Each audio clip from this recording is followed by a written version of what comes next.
Going to very briefly cover a part of our Why Islamic Finance video, which is part of our 7-day free course available on www.ethicainstitute.com. And the problem with interest is a problem known to us all, and it's most telling when we quote an individual who has suffered at the hands of interest. So we begin by quoting President Obasanjo, who said these words after the G8 summit in Okinawa in 2000. All that we had borrowed up to 1985 or 1986 was around $5 billion. And we have paid about $16 billion, yet we were being told that we still owe about $28 billion. That $28 billion came about because of the injustice in the foreign creditors' interest rates. If you ask me what is the worst thing in the world, I will say it is compound interest. And we at Ethica would agree with him. It seems unbelievable, but sadly it's typical. It's common in many, many countries, a similar problem. We'll show you a couple of countries later on that suffer something similar and how they use the environment and their natural resources as a means to compensate. So we'll just, for the sake of simplicity, grow $5 billion into $44 billion between 1985 and 2000 and see what interest rate we get. $44 billion is basically the $16 billion that they had paid and the $28 billion that they had owed. So how did 5 become 16 plus 28? I.e., how did 5 become 44? So let's do the numbers. At 40%, we get a very huge number, so it's obviously not 40%. And if we look at 30%, number is still very big. If we bring it down to 15.6%, that comes very close to $44 billion. Now, on the face of it, 15.6 doesn't actually sound very exorbitant. It doesn't seem unfair. Technically, it isn't even illegal according to international law. In fact, we personally know of banks that charge high-risk credits upwards of 30% interest rates. But every day, numerous countries find themselves in the same predicament as Nigeria. And we could, with enough research, provide the same example for literally over 100 countries. A similar example in terms of their payments. So, how would Islamic finance handle things differently? Using the $5 billion example, Islamic banks could provide $5 billion of financing for infrastructure, literacy, healthcare, or sanitation programs, to name a few. An Islamic bank could arrange for the $4 billion construction of a natural gas pipeline, deliver it to Nigeria for $5 billion using an istisna. Or they could take an equity stake in a highway project and share in profits and losses using musharaka or mudaraba. Or they could purchase commodities and sell them at a premium using murabaha, or structure project financing using an ijara sukuk. And what I've just mentioned, istisna, musharaka, mudaraba, murabaha, sukuk, these are all forms of either trade, equity, or lease-based transactions that are familiar to bankers. And Islam permits legitimate profit within reason. In all of these cases, and this is really the punchline of the webinar, the next sort of few minutes, please listen carefully. The next sort of 10-15 minutes is really the punchline of the entire webinar, which is that an Islamic bank cannot charge more than the initial financing premium. So if the Islamic bank was owed $5 billion for the financing, that could never turn into $44 billion. Islamic finance creates a bottleneck by tying each transaction to a particular asset or service. Cash is used to buy, sell, lease, or partner in a particular asset or service. So cash cannot be used to simply create more cash. And when you tie something to an asset or service, you can't turn a factory or a car or a house into 15 factories or cars or houses with that one factory, except with a lot of time, effort, work, land, labor, capital, and so on. But with cash, you can do it in literally the time it takes for you to disperse that cash to as many borrowers as you can find at various interest rates and risk levels. So there needs to be a shift towards putting more risk on the financier, not just on the one being financed.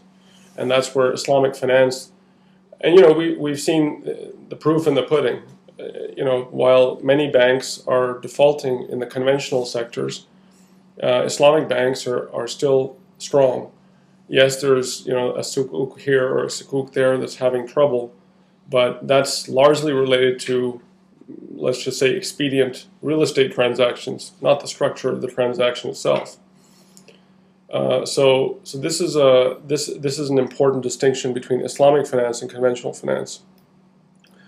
Let's take something like a murabaha versus interest. We choose murabaha because it's simple to understand, simple to explain, and it is probably the most closely comparable to an interest-based transaction, except that the bank, in the case of a murabaha, goes out, whether itself or through hiring an agent or through hiring a customer as an agent, purchases an asset and sells it to the customer at a premium. So not too different as what you experience on a day-to-day basis at a retail level.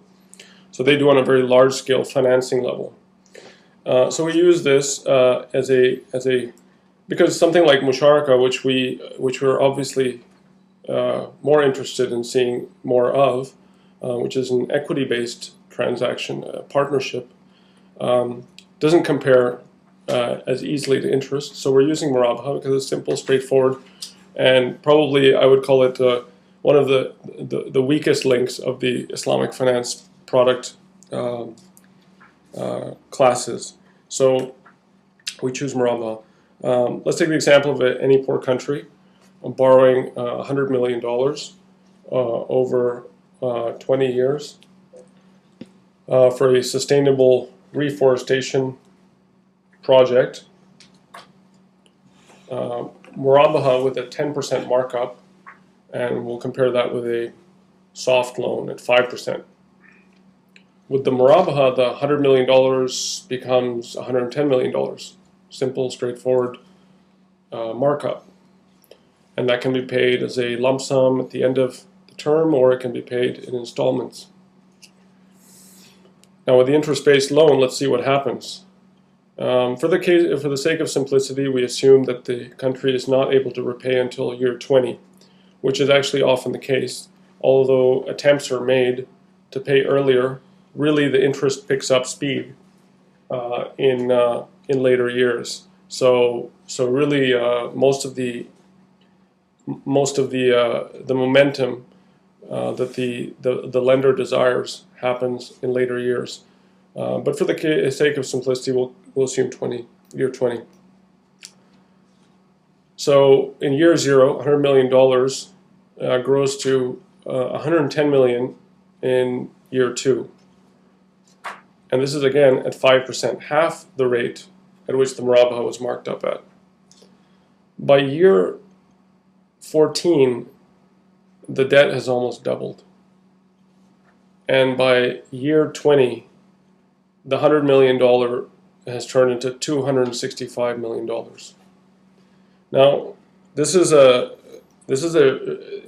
is actually common, unfortunately, and 5% is very much in line with what a lot of healthy credits are offered by reconstruction agencies, for instance, like the World Bank, IBRD, and others.